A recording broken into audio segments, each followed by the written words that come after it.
नमस्कार साथियों, मैं पवन कुमार आप सभी का हार्दिक स्वागत करता हूं साथियों फिल्लर फोरम के इस मंच पर। फिल्लर फोरम ये मंच हमारा साथियों समर्पित है हायर एजुकेशन के लिए, जहां पर तैयारी करवाई जाती है एनटीए यूजीसी नेट जेआरएफ की। फर्स्ट पेपर और सेकंड पेपर हम दोनों की तैयारी करवाते हैं साथियों। तो एनटीए यूजीसी नेट जेआरएफ को क्रैक करने के लिए आप हमें ज्वाइन कर सकते हैं फिल्लर फोरम के ऐप के माध्यम से, प्ले स्टोर पर जाकर डाउनलोड कर सकते हैं और फिल्लर फोरम की वेबसाइट के माध्यम से भी आप हमें ज्वाइन कर सकते हैं। ठीक है, तो ना केवल एनटीए यूजीसी नेट जेआरएफ साथियों, बल्कि TGT, PGT, first grade, second grade, KVS, DSSB इत्यादि से के कम्पिटिटिव एग्जाम्स को क्रैक करने के लिए हिस्ट्री सब्जेक्ट के, चाहे वो स्टेट लेवल के हो चाहे वो सेंटर लेवल के हो, आप हमें ज्वाइन कर सकते हैं। क्लियर? तो आज हम अपनी क्लास में चलते हैं। हाँ, एक एडिशनल इन्फॉर्मेशन देता हूँ साथियों आप सभी को। संडे को, हर संडे को रात 9 बजे हमारे गूगल मीट होती है, जिस पे हम टॉपिक के ऊपर चर्चा करते हैं, डिस्कशन करते हैं। कोई क्वायरीज होती है, कोई क्वेश्चन होता है स्टूडेंट्स का, तो हम उन सभी का सोल्व करने का प्रयास करते हैं। तो हर संडे को रात 9 बजे लिंक आपको टेलीग्राम चैनल पर मिल जाया करेगा, वहाँ से आप हमें ज्वाइन कर सकते हैं। गूगल मीट पर हमारी मीटिंग होती है। ठीक है। तो हमारा मौर्य चैप्टर साथ कंप्लीट हो चुका है। सभी को पता होगा स्टूडेंट्स को कि मौर्य चैप्टर हमारा कंप्लीट हो चुका है और उसके बाद हमारा मौर्योत्तर काल चल रहा है। मौर्योत्तर काल में कल हमने कुछ और डिस्कशन किया था, कुछ छोटे छोटे राजवंशों का, और आज हम उसी में और आगे चलेंगे। ठीक है, शुंग वंश और कर्ण वंश के बारे में हम कल डिस्कशन ऑलरेडी कर चुके हैं। ठीक, आज हमारा जो टॉपिक है वो चल रहा है सातवाहन। ठीक है, तो सातवाहन मौर्योत्तर काल का टाइम पीरियड साथियों 200 बीसी से लेकर 300 एडी के बीच में रहा है। ये 500 वर्ष जो रहे हैं ये मौर्योत्तर काल के अंदर आएंगे आपके। इसमें जो छोटे छोटे स्थानीय राजवंश आए थे और कुछ आए थे विदेशी आक्रमणकारी। ठीक है, तो ये मिक्सअप होकर के ही चलेगा। एक चीज खास तौर से जो आपने ध्यान देनी साथी वो है डेट को लेकर के। बीसी और एडी में कंफ्यूज मत होइए, क्योंकि दोनों साथ साथ चलेंगी हमारी। ठीक है, क्योंकि बताता हूं।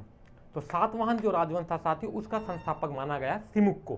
किसे माना गया? सिमुक। सातवाहन को शालिवाहन वंश भी बोल देते हैं, सातवाहन या शालिवाहन। शालिवाहन का अर्थ होता है साथियों सिंह। सिंह और वाहन मतलब सवारी, यानी कि सिंह की सवारी करने वाला, शाब्दिक अर्थ है इसका। तो इसका शासनकाल जो रहा है ना साथियों, अलग अलग स्रोतों से अलग अलग शासनकाल की शासन अवधि मिलती है इसकी। तो उस पर देखते हैं मत्स्य पुराण जो है, इसको उसमें इस मत्स्य पुराण के अनुसार इन्होंने 460 वर्ष शासन किया था। किन्होंने? सातवाहनों ने। और इसमें राजा हुए थे 30 राजा। ठीक है, इसी प्रकार से ब्रह्मांड पुराण में 556 वर्ष, वही लगभग 450 वर्ष, 60 वर्ष राज किया इन्होंने, और इसमें भी 30 राजाओं की वंशावली मिलती है।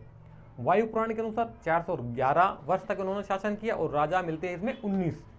विष्णु पुराण केवल 300 वर्ष तक ही इनका शासन की अवधि बताता है। लेकिन अभिलेख और मुद्राओं के अनुसार, ठीक है, जितने भी अभिलेख मिले हैं साथियों, महाराष्ट्र में ज़्यादा इनका, महाराष्ट्र उसके आसपास क्षेत्रों में शासनकाल था इनका। तो महाराष्ट्र उसके आसपास वाले क्षेत्रों से जो अभिलेख मिले हैं, जो मुद्राएं मिली हैं, जो सिक्के मिले हैं ना, उनके अनुसार जो इतिहास लिखा गया उसमें केवल 215 वर्षों का इनकी शासन अवधि मानी गई है, और जिसमें कि 15 राजा हुए हैं। ठीक है, तो सबसे पहली सातवाहन लिखित मुद्रा नेवासा से मिली है साथियों। महाराष्ट्र में एक नेवासा स्थान है। ठीक है, वहाँ से सातवाहन एक ऐसा सिक्का मिला है जिसके ऊपर सातवाहन अंकित है। ठीक, और इनकी भाषा जो थी प्राकृत थी। ठीक है, तो उसमें उससे अनुमान लगाया गया कि इनकी राजधानी जो पैठन थी, पैठन बोले तो प्रतिष्ठान, जो कि महाराष्ट्र में है। ठीक है, सर्वाधिक हाँ, पहला राजा जो था साथ सिमुक था इसका, और अंतिम जो शासक था सातवाहनों का वो था पुलुवामी फोर्थ, पुलुवामी चतुर्थ, पुलुवामी फोर्थ इनका अंतिम शासक था। सर्वाधिक समय तक जो शासक रहा है वो था साथ सातकर्णी टू, सातकर्णी सेकंड, सातकर्णी द्वितीय। ये वीर और बहादुर शासक रहा है साथियों। इसी ने ही जो राजधानी धरणीकोट बनाई थी अपनी, धरणीकोट या धान्यकटक, जो कि अमरावती के पास है आंध्र प्रदेश में। तो ये जो हमारा एरिया आता महाराष्ट्र, और महाराष्ट्र से थोड़ा नीचे कर्नाटका, और उसके बाद थोड़ा आगे चले जाएंगे तो हम महाराष्ट्र का ये जो पूरा एरिया आता है ना, ये जियोग्राफिकल जो एरिया आता है, ये सातवाहनों का एरिया है, सातवाहनों का कार्यक्षेत्र था। ठीक है, और इनकी जो कि बाद में जो राजधानी बनी थी वो थी प्रतिष्ठान या पैठन, जिसको हम बोल देते हैं। ठीक है, भाषा इनकी महाराष्ट्रीय प्राकृत थी। जितने भी लेख मिले हैं साथियों, इनको प्राकृत में लिखे हुए लेख मिले हैं। यही कारण है कि महाराष्ट्रीय भाषा जो आज बोली जा रही है महाराष्ट्र में, जिसको कि मराठी के नाम से जानते हैं, उसकी 30 to 40% जो है ना प्राकृत से मिलती जुलती है वो भाषा, यानी कि प्राकृत से ही डेवलप होकर के मराठी का निर्माण हुआ है, आप ये कह सकते हैं। ठीक है, तो ब्राह्मण वर्ण ही थे साथियों, जितने भी जिस प्रकार से शुंग डायनेस्टी पूरी ब्राह्मण थी ना, इसी प्रकार से सातवाहन भी ब्राह्मण वर्ण से संबंध रखते थे। ठीक है, और ये इनकी जो खासियत थी, ये मातृनामों से पहचाने जाने वाला राजवंश था साथियों। किस नाम से पहचाने जाने वाला राजवंश था? मातृनाम से, अपनी माता के नाम से पहचाने जाने वाला राजवंश था। तो ये क्लियर हुआ इस तरफ का पोर्शन। अभी दूसरे तरफ का पोर्शन हम देख लेते हैं। इसका शासक, जैसे कि अभी हमने बताया कि पहला शासक सिमुक था। सिमुक ने स्थापना की थी सातवाहनों की 230 बीसी में चल रहे हैं अभी।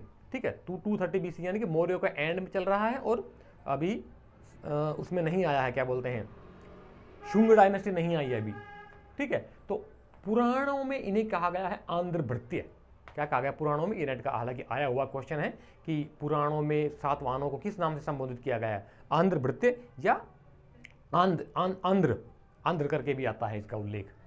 तो टोटल इसने 23 वर्ष तक शासन किया था। 23 वर्ष तक शासन किया था, शासनावधि इसकी 23 वर्ष रही थी ये। और अंतिम समय में दुराचारी हो गया था, अत्याचारी हो गया था, तो लोगों ने इसको हटा दिया। हालांकि इसने शुंगों के साथ भी लड़ाइयां लड़ी थी। दूसरा शासक हुआ था इसका कान्ह या कृष्ण, इसी का छोटा भाई था। कान्ह या कृष्ण हुआ था, जिसका शासन काल 18 वर्ष रहा है केवल। उसके बाद तीसरा जो प्रमुख शासक जो हुआ, शातकर्णी प्रथम एक ऐसा शासक था साथ जो अंधकार युग से अंधकार युग से मेन स्थापना की थी शासन की, सातवाहनों की। तो इसकी जो उपाधि मिलती है वो प्रतिष्ठानपति मिलती है, क्योंकि प्रतिष्ठान को इसने अपनी राजधानी बनाया था। प्रतिष्ठानपति, श्रीसात और दक्षिणापथपति यानी कि दक्षिणापथ का स्वामी, एक प्रकार से दक्षिणापथ का राजा है। ये वो दक्षिणापथ नहीं है जो उत्तरापथ और दक्षिणापथ दो प्रमुख थे ना साथियों, वो नहीं है। ये एक उपाधि है इसकी दक्षिणापथपति की, हालांकि दक्षिणापथ से ही संबंध रखती है। और इसका हमें उल्लेख मिलता है सबसे ज्यादा हाथी गुम्फा अभिलेख। किसमें मिलता है? हाथी गुम्फा अभिलेख। तो आप बताइए जरा, हाथी गुम्फा अभिलेख किस शासक से संबंध रखता है, किस शासक ने खुद बनवाया था? आप जरा कमेंट बॉक्स में बताइए हमें, देखते हैं कितने लोग बता पाते हैं। हाथी गुम्फा अभिलेख जो है किस शासक से संबंधित है मेन। इसका जो विवाह हुआ था ना साथियों, शातकर्णी प्रथम का जो शादी हुई थी वो हुई थी नागनिका से। किससे हुई थी? नागनिका का उल्लेख मिलता है नाना घाट अभिलेख, जिसमें कि नागनिका ने नाना घाट अभिलेख एक खुदवाया था, जिसके अंदर बहुत सारी चीज़ों के बारे में हमें जानकारी मिलती है। इसने 2 अश्वमेघ यज्ञ करवाए थे और 1 वाजपेयी यज्ञ करवाया था। क्या करवाए थे? 2 अश्वमेघ यज्ञ, 1 वाजपेयी यज्ञ, और कुल मिलाकर 18 यज्ञों का उल्लेख मिलता है हमें। कितने यज्ञ करवाए थे साथियों? टोटल 18 यज्ञ करवाए थे। किसने? सातकर्णी प्रथम ने। ये जो नाना घाट अभिलेख है साथियों बहुत इंपॉर्टेंट है। नाना घाट अभिलेख बहुत इंपॉर्टेंट है। क्यों? क्योंकि इसके अंदर बहुत सारी चीज़ों का उल्लेख मिलता है। और सबसे जो महत्वपूर्ण उल्लेख मिलता है वो मिलता है भूमिदान उल्लेख। क्या? भूमिदान का उल्लेख। पहला प्राचीन काल का पहला अभिलेखीय प्रमाण मिलता है भूमिदान का। ठीक है, जिन सातवाहनों ने ही सबसे पहले भूमिदान देना शुरू किया था साथियों। साहित्यिक रूप से हमें मिलता है, लेकिन अभिलेखों में पहला प्रमाण मिलता है जिसमें कि नाना घाट अभिलेख, जिसमें कि भूमिदान दिए जाने का उल्लेख मिलता है हमें। तो इसलिए इंपॉर्टेंट है। ठीक है, इसके सातकर्णी प्रथम के 2 पुत्र हुए थे साथियों, वेदश्री और शक्तिश्री। रानी त्रिनागरी का पुत्र 2 थे, वेदश्री और शक्तिश्री। वेदश्री और शक्तिश्री उस समय चूंकि छोटे थे, अल्पायु में थे, तो इसलिए इनकी माता जो नागनिका थी उसने संरक्षिका के तौर पे इनका शासन की बागडोर अपने हाथ में संभाली थी। क्लियर? इसके बाद फिर साथियों शक आक्रमण हुए। इसके बाद में शकों ने हमला शुरू कर दिया था और ये सातवाहनों का राजवंश अंधकार युग में चला गया था। कोई खास उस समय नहीं हुए थे राजा। उससे लास्ट में जब कौन सा राजा हुआ, जब उभर के आया दोबारा, वो था 7वां शासक सातकर्णी द्वितीय। सातकर्णी 2 ये सबसे लंबा शासन करने वाला राजा रहा है सातवाहनों का। इसने 172 BC में शासन की बागडोर संभाली थी और लगभग 56 वर्ष तक शासन किया था। कितने वर्ष तक? 56 ईयर्स तक इसने शासन किया था। इसके बाद 17वां जो शासक हुआ था प्रमुख, वो था हाल। हालांकि इसके बीच में 3 शासक और आ जाते हैं, 2 शासक और आ जाते हैं, लेकिन कोई खास उल्लेख नहीं मिलता उनका। तो प्रमुख शासक जो है 17वां शासक कौन सा है? हाल। हाल एक कवि भी था साथियों। हाल एक विद्वान था और क्या बोलते हैं उसको, एक कवि था, तो कविता से प्रेम करता था। इसने ग्रंथ लिखा अपना गाथा सप्तशती के नाम से। क्या लिखा? गाथा सप्तशती, जिसमें कि 700 प्रेम कहानियां लिखी गई है। 700 प्रेम कहानियां लिखी गई हैं गाथा सप्तशती के अंदर, जो कि प्राकृत भाषा में लिखा गया। सातवाहन भाषा सब राजभाषा प्राकृत ही थी, तो उन्होंने प्राकृत भाषा में गाथा सप्तशती लिखी थी, जिसमें कि 700 प्रेम गाथाएं थी। ठीक है, गाथा सप्तशती लिखी थी जिसमें कि 700 प्रेम गाथाएं थी। ठीक है, इसके बाद हम ये चैप्टर हमारा यहाँ से टॉपिक जो है क्लियर हो गया होगा आप सभी को। अब हम इससे थोड़ा सा और आगे देख लेते हैं इसी को। ठीक है,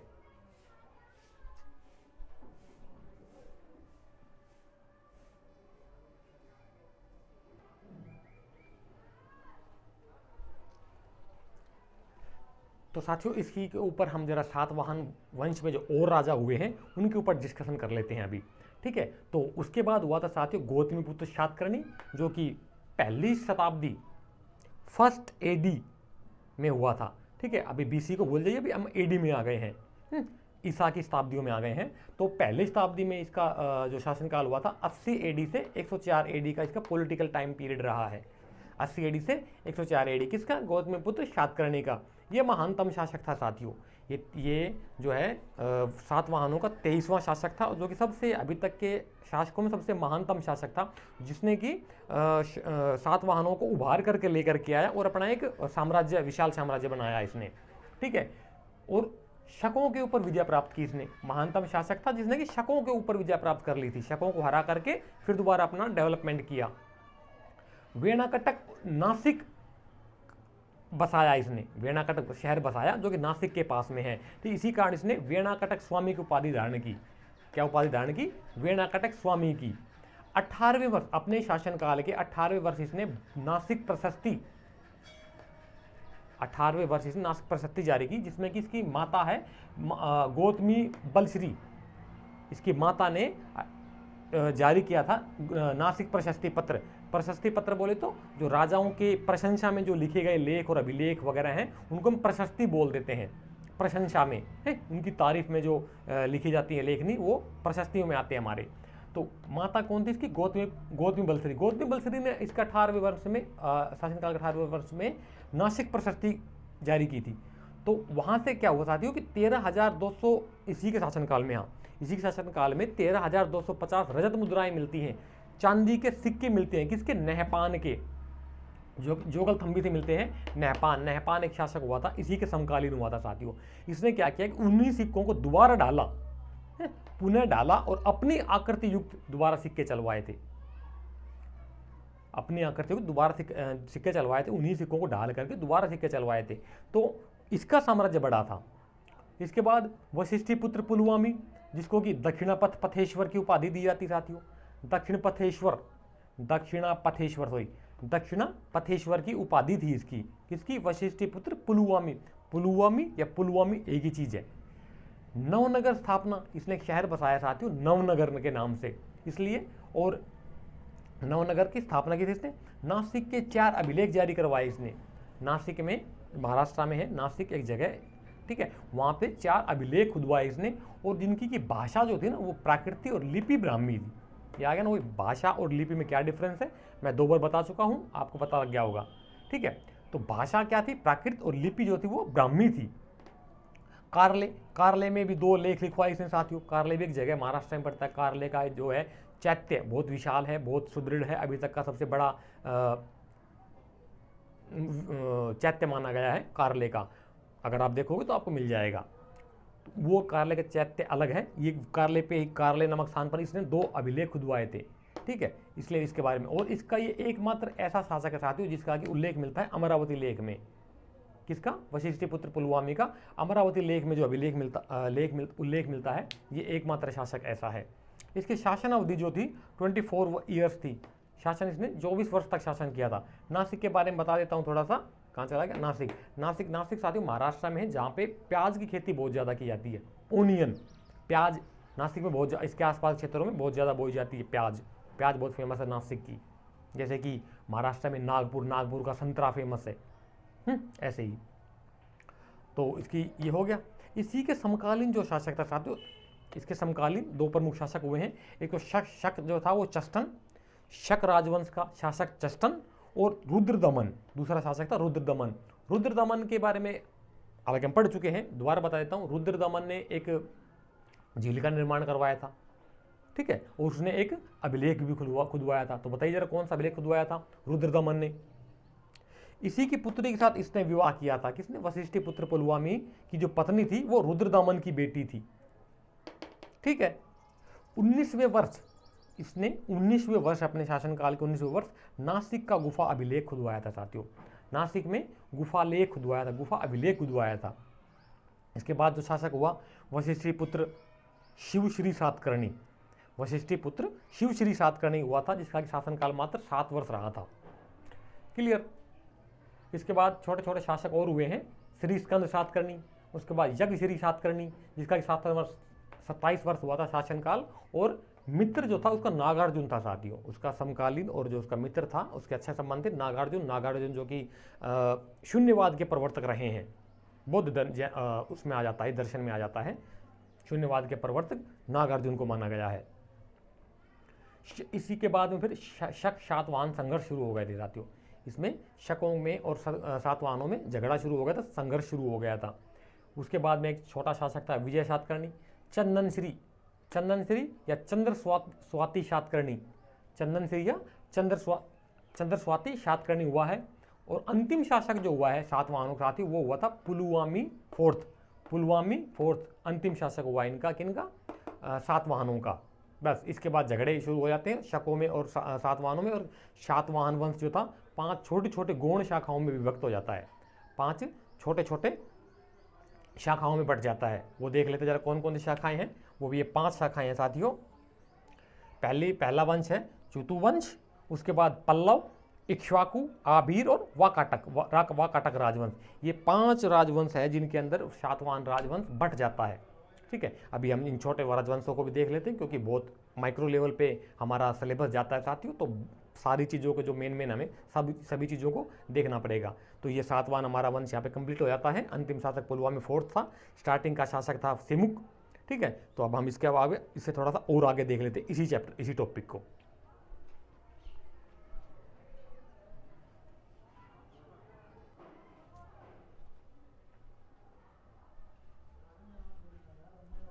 तो इसी के साथ साथ सातवाहन हमारे खत्म हो गए हैं, ठीक है। सातवाहन राजवंश खत्म हो गया है। और उसके बाद में जो 5 शाखाएं जो बटी थी उनकी, उनमें जो मेन है उनके ऊपर हम थोड़ा सा और डिस्कशन कर लेते हैं। उसके बाद ये चैप्टर क्लोज हो जाएगा, ठीक है।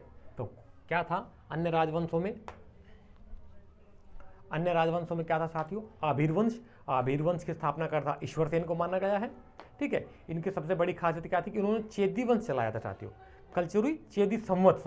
कलचुरी चेदी संवत चलाया था 248-249 एडी में, तीसरी शताब्दी में, ना कि तीसरी शताब्दी ईसा पूर्व।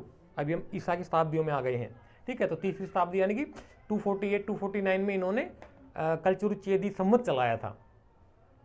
नासिक गुफा लेख में इनका उल्लेख मिलता है जलीय इंजन बनाने वाले कारीगरों का, जलीय इंजन बनाने वाले श्रमिकों का, जिनको औद्योंत्रिक बोला गया है। क्या बोला गया है? औद्योंत्रिक बोला गया। जलीय इंजन मतलब पानी में चलने वाले शिप, एक प्रकार की पानी में चलने वाली जो शिप चलती है ना आजकल, उस समय पे भी कुछ चलता होगा, शिप चलती होगी जिनको कि बनाने वालों को औद्योंत्रिक बोला गया है। किसमें? नासिक गुफा लेख में। महाभाष्य में इनको विदेशी बताया गया है। पतंजलि का जो महाभाष्य लिखा गया साथी, उनमें इनको विदेशी बताया गया है। तो इनके कुल 10 शासक हुए हैं जिन्होंने कि 67 ईयर्स शासन किया है। 67 ईयर्स टोटल शासक कितने हुए? 10, ठीक है। इसके बाद इक्ष्वाकु वंश आ जाता है। हालांकि इक्ष्वाकु वंश को धार्मिक मान्यताओं और पौराणिक मान्यताओं के हिसाब से देखा जाए तो ये महाभारतकालीन आ जाता है। पांडव के बाद जो था उनका पुत्र, जो कि उसमें चक्रव्यूह मारा गया था, उसका जो बेटा हुआ था, वहाँ से स्टार्ट हुआ था इक्ष्वाकु वंश। वो धार्मिक मान्यता है, ठीक ठीक है। तो इसका इक्ष्वाकु वंश को जो स्थापनाकर्ता माना गया है वो है श्री शांतमूल। क्या माना गया? श्री शांतमूल। श्री शांतमूल की राजधानी जो थी इनकी नागार्जुनकोंडा थी। दक्षिण भारत में नागार्जुनकोंडा कर्नाटक में पड़ता है साथियों, ठीक है। भाषा इनकी संस्कृत थी और ब्राह्मण वर्ण के थे ये सभी राजा, ब्राह्मण धर्म को मानने वाले थे और भाषा संस्कृत थी इनकी। राजा जो, हाँ एक इंपॉर्टेंट, दो इंपॉर्टेंट फैक्ट है इनको मैं बता रहा हूँ अभी आपको साथियों, ध्यान रखिए इस चीज़ का। राजा जो थे ना वो ब्राह्मण धर्म को मानते थे, राजा इक्ष्वाकु वंशीय ब्राह्मण धर्मानुयायी थे और उनकी रानियां जो थी ना उनका लगाव झुकाव बौद्ध धर्म के प्रति था। तो रानियां जो थी वो बौद्ध धर्मानुयायी थी, बौद्ध धर्म को मानने वाली थी। नेट का हालांकि आया हुआ क्वेश्चन है, ठीक है, कि कौन सा राजवंश ऐसा था जिसमें राजा ब्राह्मण धर्मी और रानियां बौद्ध धर्म की तरफ, बौद्ध धर्म को मानने वाले थे, तो वो इक्ष्वाकु राजवंश था। एक दूसरा कि इनके जो पूर्वज थे, इक्ष्वाकुओं के पूर्वजों ने अयोध्या के ऊपर राज किया था। इक्ष्वाकु राजवंशों के पूर्वजों ने अयोध्या पे राज किया था। तो ये इनका ये मानना है कि इनका इक्ष्वाकु राजवंश का, कि इनके पूर्वजों ने अयोध्या के ऊपर राज किया था। ये भी नेट का आया हुआ क्वेश्चन, दोनों इंपॉर्टेंट फैक्ट है साथियों, ठीक है। मुद्राचार्य की इन्होंने सिक्के जो बनाए थे वो शीशा बोले तो लेड लिख दिया, इसलिए मैंने वो शीशा, ग्लास नहीं बात कर रहे हैं, लेड एक मेटल होता है लेड, उससे उन्होंने सिक्के बनाए थे। जैसे चांदी है, सोना है, तांबा, पीतल वगैरह, ऐसे ही लेड होता है एक, ठीक है। सिक्के किस प्रकार के चलाए थे? हस्ती प्रकार के और अश्वमेघ प्रकार के। हस्ती बोलते हो हाथी का चित्रांकन जिन पे मिलता है, और अश्वमेघ बोले तो अश्वमेघ यज्ञ का चित्रांकन जिन पे मिलता है उन्हें अश्वमेघ प्रकार के सिक्के बोलते हैं। यज्ञ किए थे अश्वमेघ यज्ञ और वाजपेयी यज्ञ, किन्होंने? इक्ष्वाकुओं ने। इक्ष्वाकु 2-3 शासक और हुए हैं, मातृपुत्र वीरपुरुष दत्त, शांतमूल 2 और रुद्रपुरुष 2, ठीक है। ये और शासक हुए हैं इक्ष्वाकु वंश के, ठीक है। तो यहाँ तक का जो अन्य राजवंश वाला चैप्टर है ये हमारा क्लोज हो जाता है। इसके आगे हम साथियों कल देखेंगे चेदी राजवंश, जिसमें कि हमारा एक बड़ा शासक आएगा कल।